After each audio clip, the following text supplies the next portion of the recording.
সাম্প্রতিক নাশকতায় সরাসরি জড়িত এমন 4 জনকে গ্রেপ্তারের পর এই নিয়ে বিএনপি মহাসচিবের দেয়া বক্তব্যের বিরোধিতা করে র‍্যাব মহাপরিচালক বলেছেন, বিএনপির দায় এড়ানোর কোনো মেসেজের মাধ্যমে লন্ডন থেকে যে তুমি এই একটা ঘোষণা দিয়ে দাও, ভাঙচুর করলে কত টাকা। কিভাবে আগুন জ্বালাই দিয়েছে, একাতে করতেছি। দেশের মালিকানা বুঝে নিতে লাঠি হাতে নিয়েছি, শুধু কোনো সংস্কার না, পুলিশ দাবরানিকে পালায়েছে। ওবায়দুল কাদের যেভাবে চিবিয়ে কথা বলেন, দেশের মানুষ তা পছন্দ করে। আসসালামু আলাইকুম দর্শক, দেশ ও দেশের বাইরে থেকে যারা এই মুহূর্তে ভিডিও ওপেন করেছেন সবাইকে অসংখ্য ধন্যবাদ। দর্শক, প্রথমেই শিরোনাম দেখেছেন এবং এখন দেখবেন বিস্তারিত। শিরোনামের প্রথম অংশেই আপনারা দেখেছেন এবং যেই বক্তব্যগুলো আপনারা শুনেছেন সেখানে ডিবি প্রধান হারুনুর রশিদ বলেছেন যে বিএনপি এই তাণ্ডবগুলো করেছে এবং জামাত তারা একজন পুলিশ মারলে 10,000 টাকা এবং আগুন লাগালে এবং বিভিন্নভাবে টাকা বরাদ্দ করা হয়েছে। এটা উনি বলছেন বিশেষ করে যে এটা জামাত বিএনপির কাজ। কিন্তু এদিকে কোটা আন্দোলন নিয়ে বিভিন্নভাবে মন্তব্য করেছেন বিভিন্ন পদসম লোকগুলা। এদিকে স্বরাষ্ট্রমন্ত্রী বলেছেন যে আমরা চিরুনি অভিযান চালিয়ে যাব এবং চলছে যতক্ষণ পর্যন্ত আমাদের না ধরা শেষ হবে। এদিকে বিশেষ করে আরও এক যে বঙ্গবীর কাদের সিদ্দিকী উনি হুঁশিয়ারি দিয়েছেন, দেশটা কারো বাবার নয়, দেশটা আওয়ামী লীগের নয়, দেশটা বিএনপির নয়। উনি নিজেকে এইভাবে উপস্থাপন করার চেষ্টা করেছেন। তবে বাংলাদেশে আরও একজন ব্যক্তি তারেক রহমান, উনি প্রকাশ্যে আন্দোলনে যোগ দিয়ে হুমকি দেওয়ায় তাকে গ্রেপ্তার করেছেন র‍্যাব। এই গ্রেপ্তারের সময়ে আমরা সরাসরি চলে যাব এখন স্বরাষ্ট্রমন্ত্রীর কিছু বক্তব্য, এরপরে ডিবি হারুনের কাছে। আগামী শুক্রবার এবং শনিবার এই 2 দিন সকাল 8টা থেকে বিকাল 5টা পর্যন্ত কারফিউ শিথিল থাকবে। অন্যান্য জেলায় সংশ্লিষ্ট জেলা প্রশাসক, আইনশৃঙ্খলা বাহিনী সমন্বয় করে তাদের স্ব জেলায় কারফিউ নিয়ে তারা সিদ্ধান্ত নেবেন। ঢাকার শিথিলতার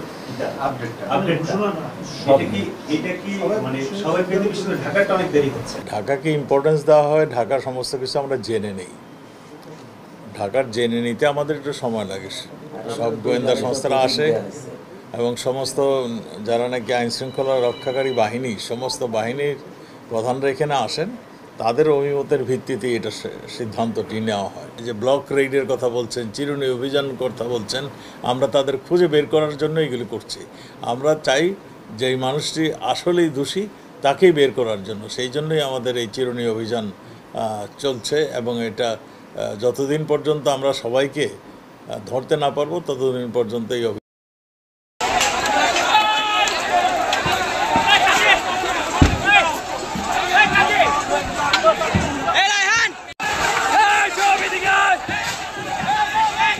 আগুন জ্বালাই দিয়েছে, আগুন বক্স উত্তপ্ত শিক্ষিরা দেখেন কিভাবে আগুন জ্বালাই দিয়েছে, একাতে করতেছি। দেশের মালিকানা বুঝে নিতে লাঠি হাতে নিয়েছি, শুধু কোনো সংস্কার না, পুলিশ দাবরানিকে পালায়েছে, পুলিশ দাবরানিকে পালিয়েছে। দেশের মালিকানা বুঝে নিতে দেন উইটার জ্বালাই দেন, বক্স জ্বালাই দেন। ছাত্রলীগ দিয়ে খেলতে, ছাত্রলীগ মতো গাই কিনা বাইক এটাও জ্বালাই দেয়, বাইক এটাও জ্বালাই দেয়।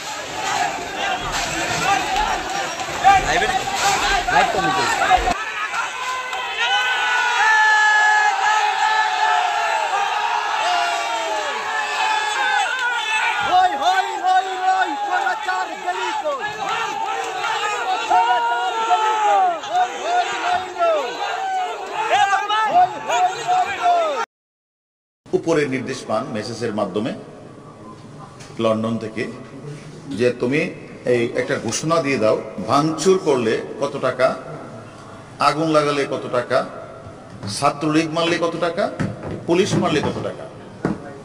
তার ধারাবাহিকতায় নূরে আলম সিদ্দিকী পিঠন তার দোলাভাই আব্দুল আজিজকে দায়িত্ব প্রদান করে। সেই দায়িত্ব প্রদানের প্রেক্ষিতে তারা সেটা ঘোষণা করলেন যে একজন ছাত্রলীগ মারলে 5,000 টাকা, একজন পুলিশ সদস্য মূল্যে 10,000 টাকা। জামাত শিবির বিএনপির ক্যাডারদের নির্দেশনা প্রদান করে এবং আমাদের একজন পুলিশ সদস্যকে ঝুলিয়ে তারা হত্যা করেছে। এইটা কি কোনো সভ্য দেশের মানুষের পক্ষে সম্ভব? কারণ তারা এই রাষ্ট্রটাকে ব্যক্ত করতে চায়, অকার্যকর করতে চায় এবং স্বাধীনতার যে স্বপ্নের যে সোনার বাংলা যে লক্ষ্যে এটাকে গঠন করতে আছে সেটা থেকে তারা মানে পাকিস্তানি কায়দায় আবার নিয়ে যেতে তাদের অপচেষ্টা। যারা ওই 10,000 টাকা আর 1 লাখ টাকা যাই দেন, পুলিশে তো সস্তা না। আমাদের হয়তো আমাদের খারাপ লাগছে, আমাদের 3টা পুলিশ সদস্যকে তারা একজনকে তারা মানে জনসম্মুখে ঝুলিয়ে তারা হত্যা করেছে, হয়তো তাকে আমরা ফিরে পাবো না, এটা ঠিক। বাট আমাদের এই পুলিশ সদস্যকে যারা হত্যা করেছে তাদের প্রত্যেকের নাম নাম্বার আমরা পেয়েছি। তাদেরকে আমরা আপনাদের কাছে কথা দিচ্ছি, যত দ্রুত সম্ভব তাদেরকে ধরে এনে আমরা আইনের আওতায় দাঁড় করাবই, এটা আমরা আপনাদের সামনে বলছি। এবং আমি মনে করি যে যিনি এখন বলেছেন যে ছাত্রলীগকে মারলে 5,000 টাকা, এই টাকাগুলি কারা বিলি করেছে তাদেরও 5-6 জন আমাদের কাছে অলরেডি, যারা ঢাকা শহরকে বিশৃঙ্খলা করার জন্য, অরাজকতা করার জন্য দায়িত্ব নিয়েছিল। তার মধ্যে 7 জন: সালাউদ্দিন টুকু, সাইফুল ইসলাম নীরব, SM জাহাঙ্গীর এবং আপনাদের এইদিকে হলো রফিকুল ইসলাম মজনু এবং আমিনুল ইসলাম সহ অসংখ্য জামাতের নেতাকর্মী, বিএনপি নেতাকর্মী আমাদের কাছে আছে। আমরা তাদের জিজ্ঞাসাবাদ করছি। তাদের মোবাইল থেকে অনেক মেসেজ পেয়েছি যারা বাহির থেকে তাদেরকে অর্ডার করেছে যে আমরা নতুন কমিটি তোমাদেরকে দিয়েছি, তোমরা যদি সেটা না করো তোমাদের ছুরি ফেলে চলে যেতে হবে, তোমাদের কমিটি থেকে বাদ দেওয়া হবে। তাদের এইভাবে ধমক যে মেসেজ আমরা দেখেছি। যারা সরকারি রাষ্ট্রীয় স্থাপনায় হামলা করেছে, অগ্নিসংযোগ করেছে, পুলিশকে মিটিয়ে হত্যা করেছে, তাদের প্রত্যেককে একে একে আমরা ঘর থেকে ধরে নিয়ে এসে যেহেতু আমরা জানেন আমাদের পুলিশ, আমরা CRPC PRBর মাধ্যমে চলি, আমরা আইনের মধ্যে চলি। দর্শক, ইতিমধ্যে আপনারা ভিডিওর অংশগুলা দেখেছেন, যেখানে স্বরাষ্ট্রমন্ত্রী বলেছেন, যেখানে ডিবির প্রধান হারুনা রশিদ বলেছেন যে তাদের যে উস্কানি দিয়েছে তাদেরকে আমরা অতি শীঘ্রই গ্রেপ্তার করে নিজেদের আওতায় নিয়ে এই বিচার কার্যক্রম শুরু হবে এবং কারা কারা এর মধ্যে জড়িত আছে এবং কারা এই বর্তমানের যে পরিস্থিতি সৃষ্টি করেছে দায়ী কারা, সব কিছু বের হয়ে আসবে। আর এই বের হওয়ার সূত্রকে ধরেই তারা বর্তমানে তারেক রহমানকে গ্রেপ্তার করেছে। ইতিমধ্যে আপনারা সেই গ্রেপ্তারের যে ভিডিওগুলা সম্প্রচার আনা হচ্ছে, যেগুলো আপনাদেরকে পরবর্তী ভিডিওতে আমি প্রকাশ্যে নিয়ে আসব। তবে আজকে শুধু সে কী কারণে অ্যারেস্ট হয়েছে সেইগুলাই আপনাদেরকে দেখানো হয়েছে। দর্শক, ইতিমধ্যে আমরা এখন চলে যাব আবারও আরেকজন মুক্তিযোদ্ধা বীর বঙ্গবীর কাদের সিদ্দিকীর যে বক্তব্য, এর সূত্রটা আসলে কি কারণে। চলুন আমরা কাদের সিদ্দিকীর কাছে চলে যাই। আমি এর নিন্দা করার ভাষা পাচ্ছি না।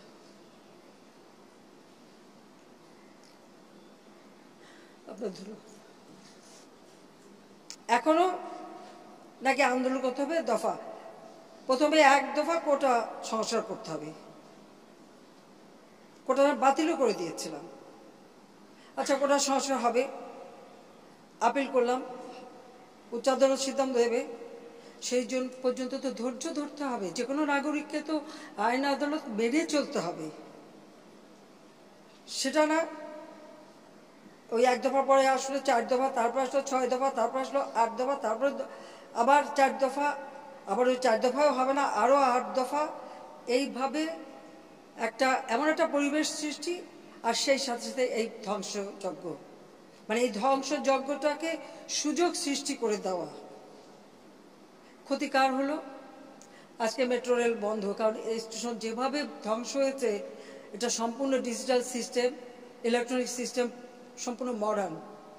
এটা তো কতদিনের ঠিক হবে আমি জানি না, কিন্তু কষ্ট পাবে তো মানুষ, আপনারাই কষ্ট পাবেন, দেশের মানুষই কষ্ট পাবেন, এই ঢাকা শহরের মানুষই কষ্ট পাবে।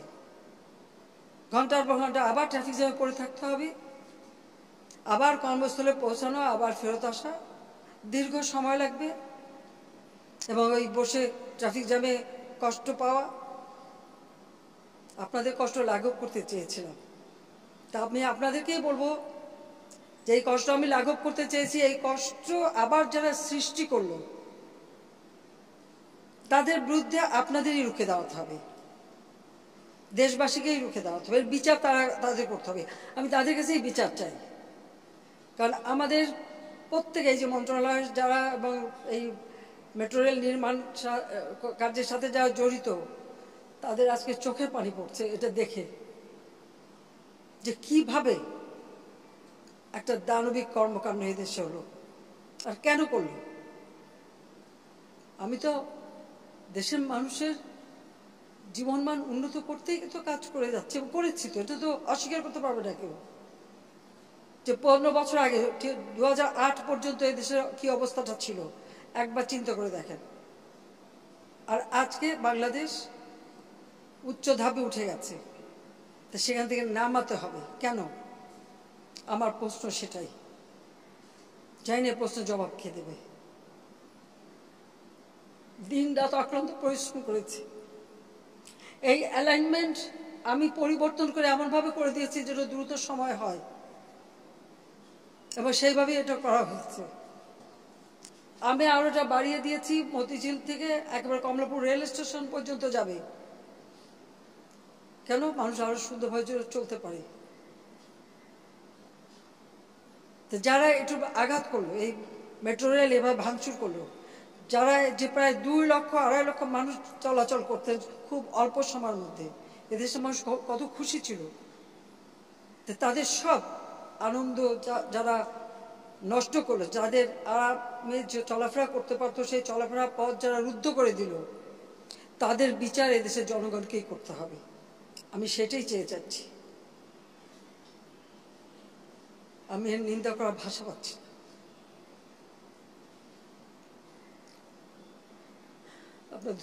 দেশ আওয়ামী লীগেরও না, দেশ বিএনপিরও না, দেশ কারো বাবার সম্পত্তিও না। দেশে কারফিউ দেওয়া কিন্তু গর্বের বিষয় নয়। হেলিকপ্টার থেকে বোমা ফেলা এটা কোনো গণতান্ত্রিক দেশের আচরণ হইতে পারে না। কার বুদ্ধিতে হেলিকপ্টারে উঠানো হয়েছে? বিশেষ করে আওয়ামী লীগ যদি মনে করে দেশটা শুধু আওয়ামী লীগের, বিএনপি যদি মনে করে দেশটা শুধু বিএনপি, তাহলে তারা সবাই ভুল মনে করছেন। দেশ আওয়ামী লীগেরও না, দেশ বিএনপিরও না, দেশ কারো বাবার সম্পত্তিও না। দেশটা দেশের মানুষের। আমি আওয়ামী লীগের বিপক্ষে বলতে আসি নাই, বিএনপির পক্ষে বলতে আসি নাই, আওয়ামী লীগের পক্ষে বলতে আসি। আমি মানুষের পক্ষে বলতে এসেছি, যারা শহীদ হয়েছে তাদের পক্ষে বলতে এসেছি। দেশের মানুষ এইরকম অরাজকতা চায় না। আজকে যেরকম সাধারণ ছাত্ররা রাস্তা নেমেছে,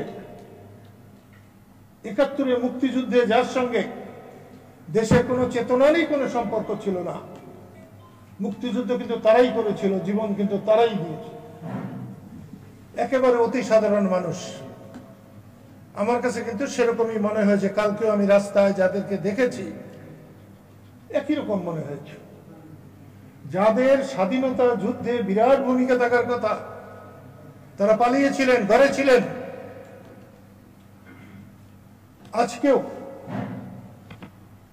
যারা গাড়ি ভাঙছে, অমুক করছে, তমুক করছে, এদের কিন্তু একটা সময় খুঁজে পাওয়া যায়নি এবং এদেরকে নিয়ে আমার খুব একটা মাথা ব্যথা নেই।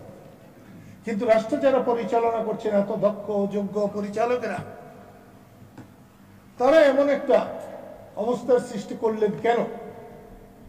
দেশে কারফিউ দেওয়া কিন্তু গর্বের বিষয় নয়। যারা সবচেয়ে ব্যর্থ তারাই কারফিউ দেয় দেশে।